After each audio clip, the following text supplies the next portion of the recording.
네, 오늘의 말씀은 룻기서 3장 10절에서 11절, 에베소서 6장 1절에서 3절입니다. 김찬양 집사님 나오셔서 성경 봉독하시겠습니다.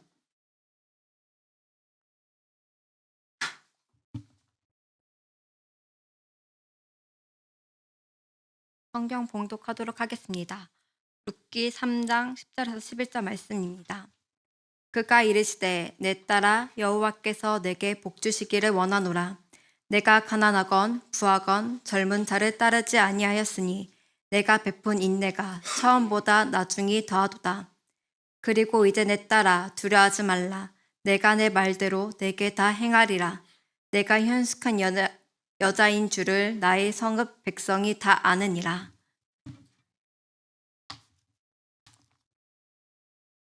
에베소서 6장 1절에서 3절 말씀입니다. 자녀들아 주 안에서 너희 부모에게 순종하라. 이것이 옳으니라. 내 아버지와 어머니를 공경하라. 이것은 약속이 있는 첫 계명이니 이로써 내가 잘되고 땅에서 장수하리라. 아멘. 예, 가정의 달 첫 번째 메시지는 어린이 주일, 또 그리고 다음 세대를 위한 메시지이기도 합니다만은 무엇보다도 가정의 달을 우리가 생각해 봐야 될 고민이 있어서 오늘 이 본문의 말씀을 함께 가지고 나왔습니다. 나의 영역이 어디까지고 또 내 인생 속에서 하나님의 영역은 어딘가라고 하는 부분이에요. 여러분이 살아가면서 한 주간 지난 한 주간 살면서 여러분 삶 가운데 또 그리고 환경 가운데 주님이 역사했다고 그렇게 느껴지나요? 아멘 하신 분들은 어느 부분에서 또 그리고 지난 한 주간 가운데 어떤 상황에서 주님이 나에게 역사했다고 느껴지는 부분들인가 한번 생각 한번 해보시고요. 아멘을 못 하신 분들은 왜 못했는가를 한번 좀 생각 좀 해봤으면 좋겠어요. 아멘할 기회를 놓쳐서 못할 수도 있고, 그렇죠? 우리가 신앙생활하면서 그런 모호한 부분들이 있을 수 있으리라고 봅니다. 열심히 노력하고 있는데 하나님이 역사하지 않는 것 같고, 또 반면 내가 이렇게 노력한다고 해서 되나라고 하는 생각이 갈 수도 있고, 다양한 그런 의문의 꼬리를 볼 수 있는, 그래서 우리는 신앙생활하면서 불구하고 한 주간 살아가면서 안 믿는 사람과 다르지 않은 환경, 그런 생각과 사고를 가지고 또 행동하는 사람이 있는가 하면, 또 어떤 분들은 또 하나님 전적인 것을 의탁하고 믿으며 자신보다는 하나님이 하실 것에 대한 믿음이 너무 큰 분들도 또 있는 분들이 있을 수 있습니다. 그래서 오늘은 이 부분을 좀 우리가 좀 터치해 봤으면 좋겠다는 생각입니다. 예수 믿기 전에는 전적으로 내 열심으로 살았잖아요. 내가 하지 않으면 안 됐고, 내가 노력하지 않으면 안 됐고, 내가 열심히 갖지 않으면 안 됐고, 내가 정말 죽도록 그렇게 애쓰지 않으면 안 되는 그런 환경의 삶을 살아왔다면, 그러면 믿은 후에는 어때요? 믿은 후에는 그런 삶의 역사를 살아가고 있어요? 아니면 하나님이 하실 걸 믿고 나의 노력이 줄어들었나요? 어때요? 이런 부분에서 여러분 스스로가 좀 더 하나님과 나 사이의 간격 속에서, 그러면 우리의 신앙생활 속에 나의 영역은 어디까지고 하나님의 영역은 어디까지인가? 그것을 한번 생각해 봤으면 좋겠습니다. 어느 순간 나의 노력은 사라지고 하나님의 은혜로만 살아가려고 하는 그런 신앙의 모습도 보기도 하는가 하면, 그런 모습을 우리는 알라딘의 마슬램프의 지니의 모습처럼 내가 필요할 때마다 하나님의 나와서 내 삶을 뿅 하고 뭔가 해주기를 원하는 그런 신앙생활 하는 분들도 있으라 봅니다. 저도 예는 아니었어요. 저도 그것이 신앙이고 그것이 믿음인 줄 알았던 착각된 신앙생활을 할 때가 있었으니까요. 근데 복음서에서 예수님께서 비유 가운데 달란트 비유를 하셨던 내용이 있지요. 어느 부잣집 주인이 자기 집에 길 이우고 있는 청지기 3명에게 한 사람에게는 5달란트를, 한 사람은 2달란트를, 한 사람에게는 1달란트를 맡기고 먼 곳을 여행합니다. 그리고 내 시간 지난 후에 이 청지기들을 불러서 세몰하지요. 그런데 5달란트 받은 사람은 나가서 열심히 사업하고 장사해서 5달란트를 더 남겨가지고 왔다라고 말합니다. 2달란트 받은 자도 동일하게 대답을 하지요. 그런데 1달란트 받은 자는 그렇지 않았습니다. 1달란트 받은 자는 주님은 심지 않은 데서 거두고 해치지 않은 데서 모으는 줄을 내가 알므로 내가 이 1달란트를 그대로 가지고 왔다라고 그렇게 얘기를 하죠. 그랬더니 주인이 그 1달란트 받은 종에게, 청지기에게 아주 진노를 합니다. 마태복음 25장 26절 20절의 말씀인데요. 이렇게 말합니다. 그 주인이 대답하이로되 악하고 게으른 종아, 나는 심지 않은 데서 거두고 해치지 않은 데서 모으는 줄을 네가 알았느냐. 그러면 차라리 네가 마땅히 내 돈을 취리하는 자들에게나 맡겼다라면 내가 돌아와서 내 원금과 이자를 받게 하였을 것이니라. 너에게 주는 것이 아니라 차라리 이자를 받는 사람에게 줘서 그것은 내가 1달란트를 그에게 투자해서 이자를 더 받는 것이 내가 더 유익하지 않았겠느냐라고 하는 말씀으로 이 1달란트 받은 종을 책망합니다. 예. 이 종이 뭐라고 했다고요? 당신은 심지 않은 데서 거두고 해치지 않은 데서 모으는 줄 내가 알기 때문에라고 하는 그런 변명을 하지요. 여러분, 이것이 그냥 단지 비유 말씀에서 주인과 종에 대한 대화냐? 아니에요. 하나님과 우리 사이의 모습이기도 합니다. 하나님은 어떤 분이죠? 하나님은 무에서 유를 창조하신 분이시지요. 하나님은 전능하신 분입니다. 그럼 하나님이 모든 걸 아시는 분이시지요. 그럼 전지전능하신 분이시고 무에서 유를 창조하신 분, 아무것도 없는 가운데 있게 하시는 분이 하나님이시요. 그런 하나님이 뭔들 못하겠습니까? 그러다 보니까 우리는 하나님이 다 하실 거라고 생각을 하고 신앙생활을 하는 경향이 있어요. 또 우리가 하나님의 자녀면 당신이 다 책임져야 되지 않겠습니까? 라고 하는 가운데 할 수가 있습니다.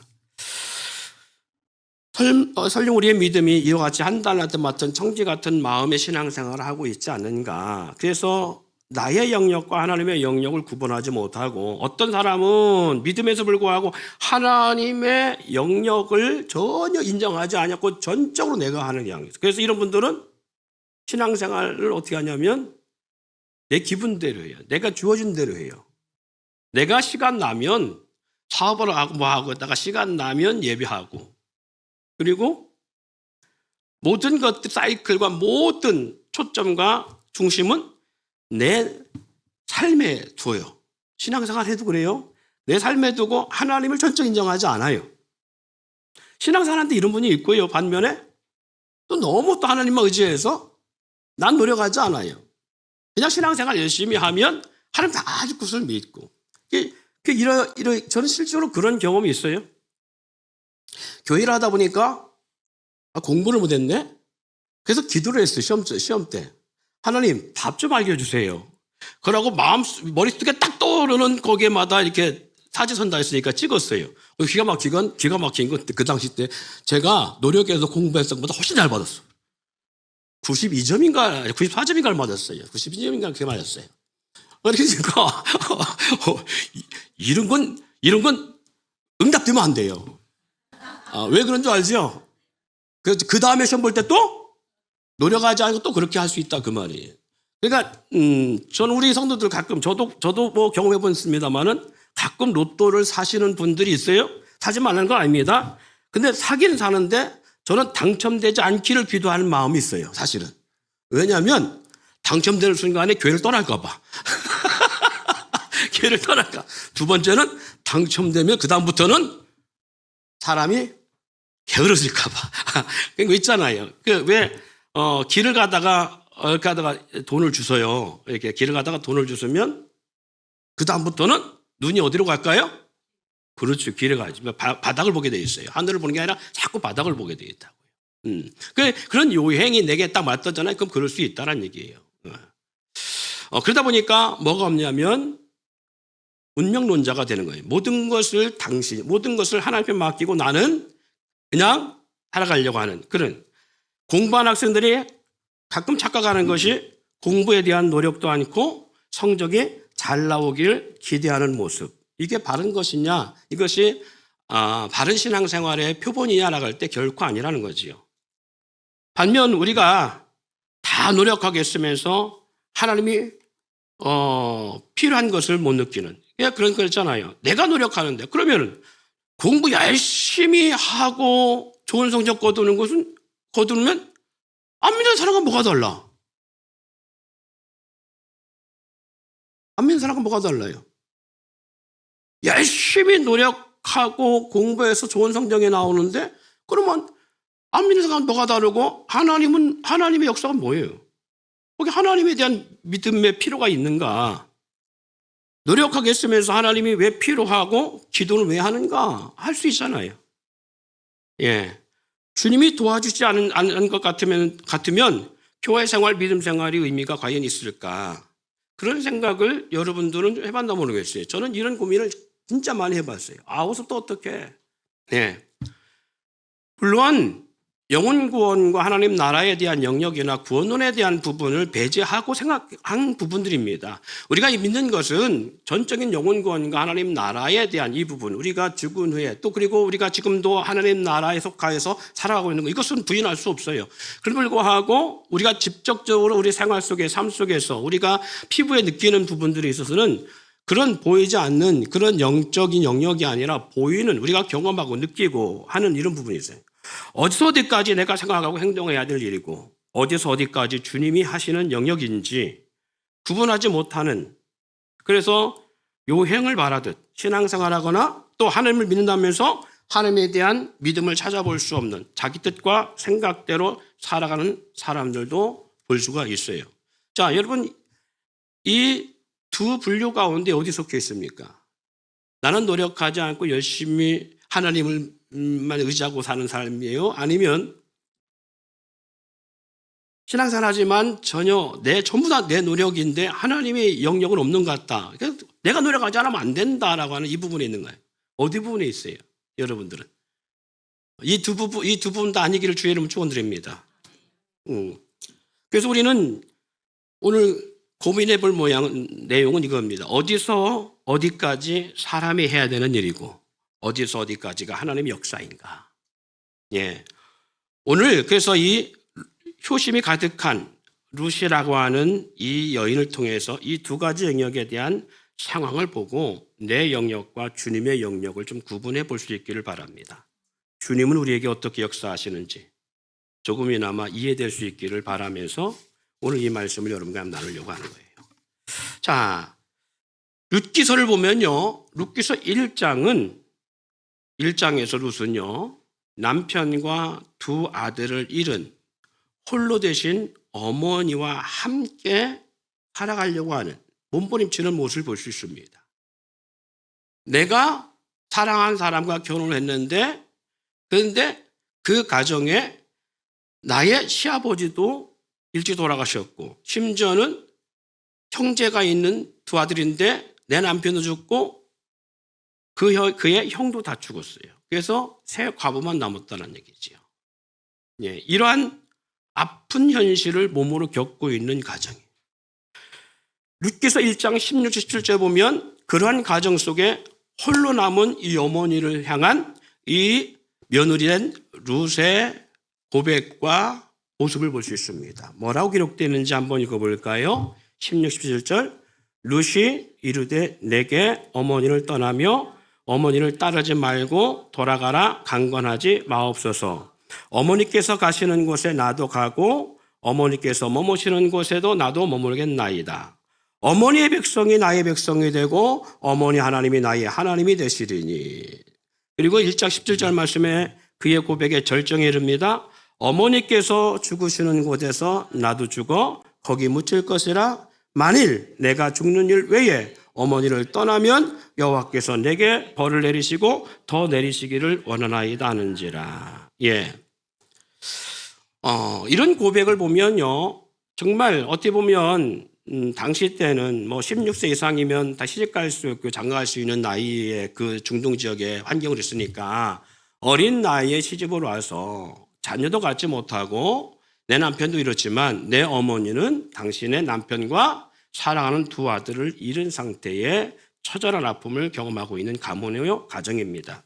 어떻게 보면 이런 가정은요, 가정의 몰락이라고 하는 그러한 모습을 볼 수 있죠. 더 이상 그 가정은 비전과 꿈이 없습니다. 예. 사실은 남자가 있어야 거기서 어쨌거나 형제가 또 그리고 자손을 이을 수 있는데 그렇지 않으면 그 가정은 이미 다 어떻게 보면 파산된 거나 다름이 없겠지요. 예. 그럼에도 불구하고요, 앞을 내다볼 수 없는 젊음의 여인으로서 그리고 정말 20대에 꿈을 품고 온갖 사랑을 다 받고 그리고 살아가면서 많은 것들을 남편으로 말미암아 위로받으며 살아갈 수 있을 그런 나이인데 다 잃어버린 거잖아요. 그런데 어머니가 그럽니다. 나는 이제 내 고향으로 돌아갈 텐데 너도 내 고향으로 돌아가기를 원한다 라고 하는 간청을 어머니부터 듣습니다. 사랑하는 성도 여러분, 사람은 잘 될 때는요 고향 생각 별로 안 나요. 그런데 어려운 만나면 고향 생각 나죠. 그래서 고향에 대한 그림이 있고요. 부모에 대한 것도 마찬가지인 것 같아요. 부모에 대한 것도 내가 형통할 때는 부모에 대한 또 그리고 가족에 대한 생각이 별로 없는데 힘들고 어려우면 부모에 대한 생각을 하는 것 같아요. 사람은.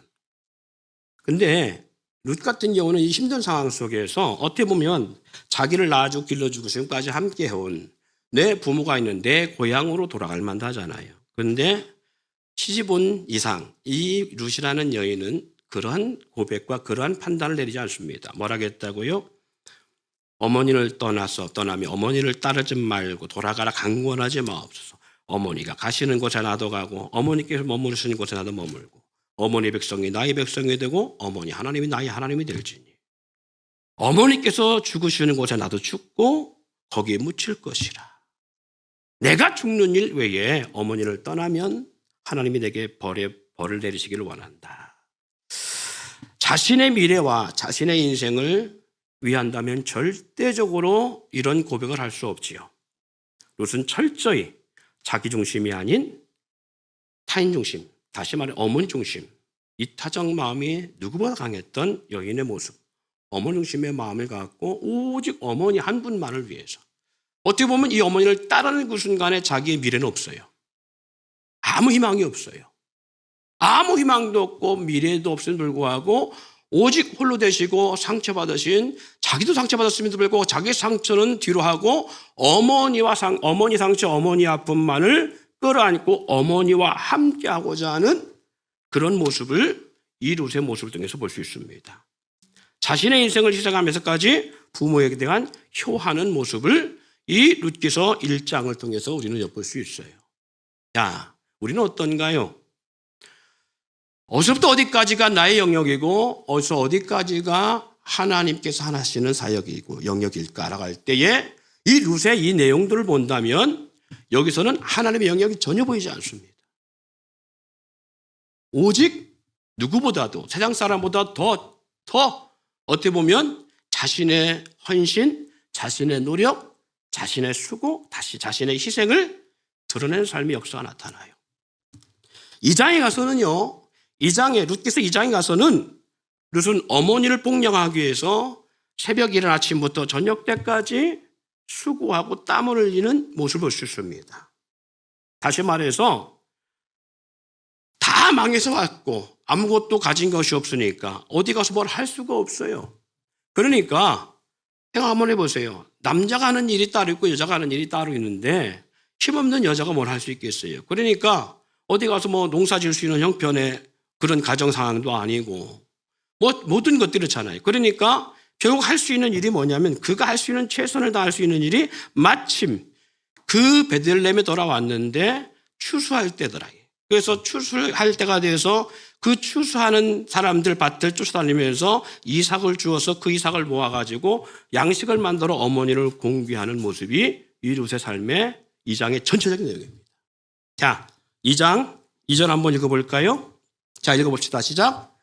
모압 여인 룻이 나오미에게 이르되 원하건대 내가 밭으로 가서 내가 누구에게 은혜를 입으면 그를 따라서 이삭을 주기. 나오미가 그에게 이르되 내 딸아 갈지어다 하매 7절 그의 말이 나로 배를 자를 따라 단 사이에서 이삭을 죽게 하소서 하였고 아침부터 와서는 잠시 집에서 쉰 예에 지금까지 계속하는 중이니 17절 룻이 밭에서 저녁까지 죽고 그 주운 것을 떠니 보리가 한 에바쯤 되니라. 23절 이에 룻이 보아스의 소녀들에게 가까이 있어서 보리 추수와 밀 추수를 마치기까지 이삭을 주우며 그의 시어머니와 함께 거주하니라. 보세요. 이게 2장 전체 내용이에요. 2장을 보면 2장에서 룻의 행동적 모습을 보면요. 오직 어머니를 위해서 아침부터 저녁까지 자신의 몸을 돌보지 아니하고 자신의 필요함까지도 돌보지 아니하고 전적인 어머니를 위한 그런 수고로의 삶의 역사가 이어진 것을 볼 수 있습니다. 자, 여기서 이 룻이라는 여인이 하나님에 대한 어떤 기대와 역사를 가지고 한 것이 있나요? 전혀 없어요. 전혀. 그래서 룻기서를 보면요. 예배했단 말도 없고요. 하나님 앞에 어떻게 제사를 드렸단 말씀도 없는데 성경 66권에 룻기서 4장, 겨우 4장짜리인데 이 책이 66권에 한 권으로 들어와 있어요. 룻이 믿음 생활 가운데 어떻게 했다는 내용이 없어요. 그런데 이 룻이라는 여인의 삶의 모습을 보면 1장에서 처절한 가정의 가문, 몰락해가는 가정, 유일하게 남은 어머니를 위해서 자신의 온 생애를 희생하겠다라고 하며 쫓는 모습. 그리고 낯선 타향이잖아요. 어떻게 보면. 자기 고향으로 가서 얼마든지 자기의 삶을 영위할 수있도 불구하고 베들레헴이라는 시어머니를 따라서 전혀 와보지 않은 타향에 와서 어머니를 위해서 봉양하는 데에 낯설고 외진 곳이잖아요. 문화와 언어도 환경도 사람도 낯선 타향에 와서 어머니를 봉양하기 위해서 무작정 들여나가 추수하는 사람들 뒤를 따라다니며 이삭을 줍는 헌신. 꾀도 부릴 수 있고 유령도 피울 수 있습니다. 뭐 적당히 할 수 있잖아요. 뭐 더울 때 2시부터 한 12시부터 한 4시까지는 집에 가서 좀 쉴 수도 있고 이런 거 필 수 있어요. 오늘 많이 모아서 한 3일 먹을 것이 됐으면 이틀 정도 쉬고 그 다음에 또 하러 갈 수도 있어요. 그런데 룻기서 2장을 보면 그런 꾀나 요령이 하나도 없어요. 스스로 종일 최선을 다해 이삭을 줍는 모습. 한 에바를 주었다는 것은 누가 뭐 이삭을 뭐 줄 때 뭐 옆에서 뭐 이삭단을 딱 놓고 이거 털어가 이렇게 하지 않잖아요. 뭐 정말 주어봐야 얼마 안 되잖아요. 우리 옛날에 학교 다닐 때 초등학교 때 쌀 모으기 돼서 해봤던 것도 기억나요. 그래서 가을에 추수한 들녘가 갖고요. 그 이삭 모가지 이렇게 훑어가지고 봉지다 학교 다 모으면 그거 가지고 채점다 그랬어요. 그랬던 기억이 나요. 그게 많지가 않지요. 그런데 이 여인이 하루 종일 주었는데 그것이 얼마 되냐면 바로 한 에바. 이것이 얼마 정도냐면 2말 정도, 큰 대박 2말 정도 되는 양입니다. 그게 적은 양이 아니에요. 상당히 많이 준 거예요. 그러니까 얼마나 노력했는지가 그 안에 담겨지는 거예요. 추수가 끝날 때까지 하루도 쉬지 않고 충성된 노력된 삶의 역사를 볼 수 있습니다. 자, 근데 성경은 왜 이 룻기서를 성경의 66권 정경으로 그리고 생명체계로 그렇게 인정하고 놓았을까요? 사랑하는 성도 여러분, 오늘 그렇다면 이 룻기서를 통해서 하나님 우리 가운데 뭘 말씀하려고 하시는 걸까요? 우리 가운데 또 우리가 생각하고 우리가 이 룻기를 통해서 뭘 얻어야 될 것인가? 중요한 것은 중에 하나는 이겁니다. 성경에 약속한 내용은 절대 헛되지 않는다는 겁니다. 좀 아까 우리 성경을 읽었던 우리 집사님 읽었습니다마는 성경 속에 에베소 말씀 속에 그렇게 말씀하고 있죠. 자녀들아 주 안에서 너희 부모에게 순종하라 이것이 옳으니라. 근데 순종이 무엇을 위한 것이냐라고 했을 때에 보편적으로 보면 나의 유익을 위한 순종이 될 수도 있어요. 그런데 오늘 성경에서 말하는 순종은 나의 유익을 위해서가 아니라 온전하게 부모를 위한 순종을 말하고 있는 걸 볼 수 있습니다. 내 아버지 어머니를 공경하라 이것이 약속에 있는 첫 계명이니 이로써 내가 잘되고 땅에서 장수하리라. 이 에베소 6장 1절부터 3절의 말씀의 언약의 역사가 오늘 룻기서에 그대로 이루어집니다. 룻기서에 보면 그대로 드러나요. 부모를 위하여 어머니를 위해서 자기의 유익이 아니라 자기의 뭔가 어떠한 목적을 이루기 위해서나 아니면 자기의 마음속에 담아둔 것을 위해서나 뭔가를 위해서 그렇게 충성한 것이, 그렇게 효한 것이 아니라, 그렇게 복량한 것이 아니라, 순종한 것이 아니라, 이 룻이라는 여인은 자기에 있어서 유익은 전혀 없잖아요. 뭔가 생각해봐도, 골똘히 생각해봐도 자기에게 돌아올 것은 아무것도 없어요. 그런데 그냥 어머니를 위한 헌신과 희생의 삶을 사는데 어떻게 최소 그 충성된 노력으로 그렇게 섬겼다는 겁니다. 그럼 룻기를 통해 하나님의 역사는 어디서 어디까지가 하나님의 역사인가, 어떻게 나타나는가라는 것이 더 이제 초점에 맞춰야 되겠지요. 중요한 것은, 더욱 중요한 것은요, 우리 신앙생활도 마찬가지입니다. 우리 신앙생활에 무언가 믿음 생활에 요령을 필요로 하는 것이 아니라, 정말 그런 요령이 아니라 세상 사람들보다, 안 믿는 사람보다 더 열심히 해야 되는 건 맞아요. 공부하는 학생이라면 공부를 하는 것을 안 믿는 친구보다 더 열심히 노력해야 돼요. 운동하는 친구라면 안 믿는 친구들이 운동하는 것보다 더 열심히 해야 돼요. 더 수고해야 되고요. 더 밤잠 안 자고 밤잠을 덜 자가면서 노력해야만 되는 것도 맞아요. 직장생활 하는 사람이고 사업을 하는 사람들은 마찬가지입니다. 적당한 요령을 펴면서 하나님이 그 요령 핀 부분을 메꿔주기를 원하는 그런 마음으로 가서는 안 된다는 거예요. 성경에 보면요, 야곱이라는 인물이 있죠. 야곱이라는 인물이 어떤 인물이었느냐 하면, 그는 형의 발의 뒤꿈치를 잡고 나왔다고 해서 야곱이라는, 뒤꿈치를 잡고 나왔다는 이름의 뜻으로 붙여진 게 야곱이에요. 다시 말해서 사기꾼이요, 약탈자라고 하는 그런 어떻게 보면 참 이름이 아름답지 못한 이름을 가지고 있었어요. 그런데 그 야곱이라는 인물이 왜 그럴 수밖에 없냐면, 그가 외삼촌 라반의 집으로 도망하는 그 시점까지 엄마랑 함께하면서, 부모님과 함께하면서, 형 에서와 함께하면서 그는 실제로 그렇게 살았어요. 네. 남을 돕는 어떤 그런 것이 아니라, 어떤 그러한 헌신되고 희생된 삶의 역사가 아니라, 어머니 심화폭 밑에서 엄마의 일을 좀 도와주면서 요령을 피우는 삶을 살았다는 거예요. 마치 어떻게 보면 운명론자처럼 최선을 다하는 삶이 아니라, 그렇게 요령을 피고, 그리고 나름 사기를 치면 적당하게 사기치고 적당하게 속여가면서 내가 살아가면 뭔가 되기를 원하는 그런 삶을 살았는지 몰라요. 그런데 두 번이나 형을 속이고, 그리고 아버지를 속여가면서 장자의 축복권을 받고 난 이후에 형이 그를 죽이겠다라고 하는 분노에 찼을 때에 이 소식을, 이 상황을 깨닫고 나서 엄마로부터 조언을 듣고 외삼촌 라반의 집으로 피신하는 삶으로 도망합니다. 그런데 베델이라는 곳에서 잠을 자다가 그곳에서 하나님을 만나죠. 그곳에서 하나님을 만난 이후에 야곱의 삶에 놀라운 변화의 삶이 나타나요. 이전까지는 그런 노력이 없었어요. 이전까지는 대충 엄마의 도움으로, 그리고 엄마의 보살핌 가운데서. 근데 그게 60이 넘은 나이예요, 벌써. 60이 넘은 나이 때까지 그렇게 인간구실 못하고 살았어요. 그런데 베델에서 하나님을 만난 이후에 야곱의 삶은 무섭게 바뀝니다. 그래서 외삼촌 라반의 집에서 21년 동안 살면서 그의 고백 속에 이렇게 말합니다. 외삼촌은 내게 10번이나 싹을 어겼지만 나는 외삼촌을 위하여서, 외삼촌 양떼와 사업을 위하여서 이렇게 수고했는데 어떻게 내가 불철주야 수고하였다고요. 불철주야. 보세요. 하나님을 만나기 전까지는 대충 살았어요.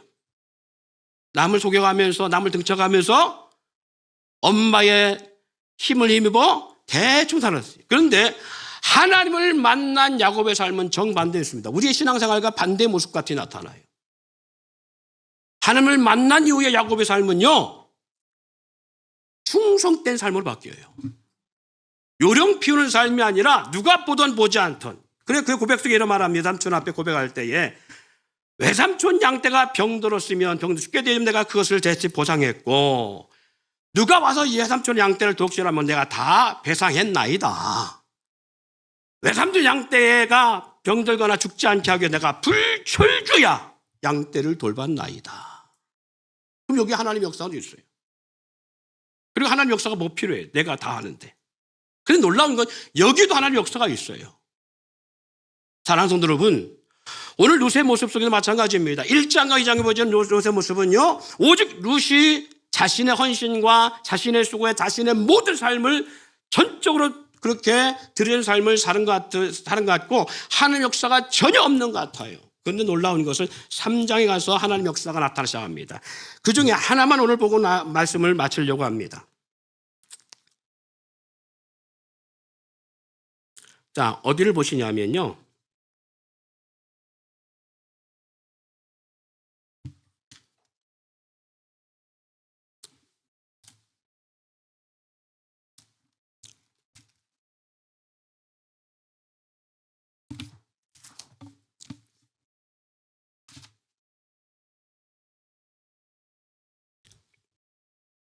이 장 3절을 보세요.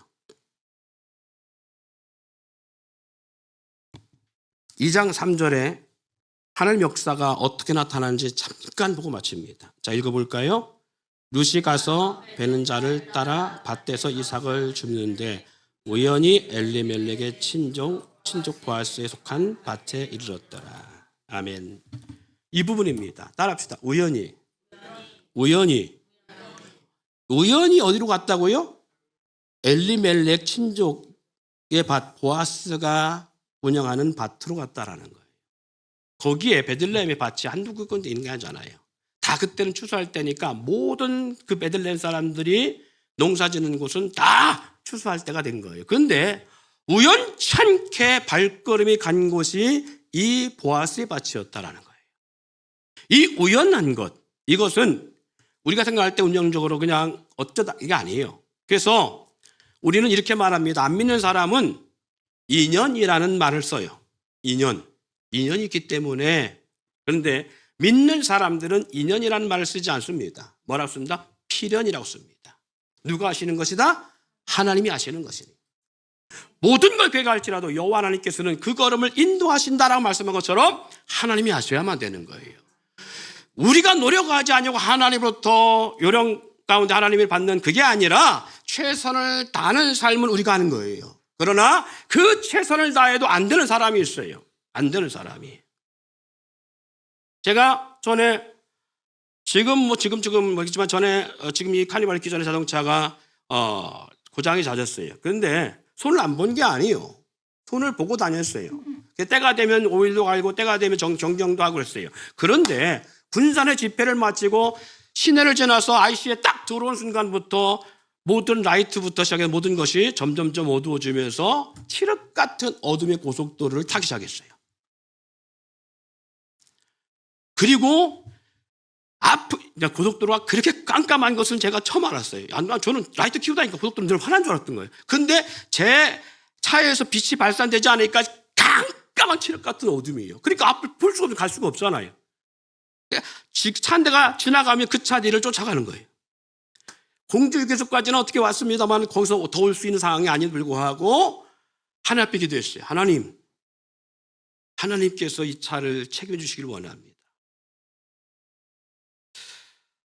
우리가 할 수 있는 노력이 있고요. 우리가 할 수 있는 노력의 이상의 영역이라는 부분이 있어요. 이 부분이 누가 하시는 부분이 하나님이 하시는 부분이에요.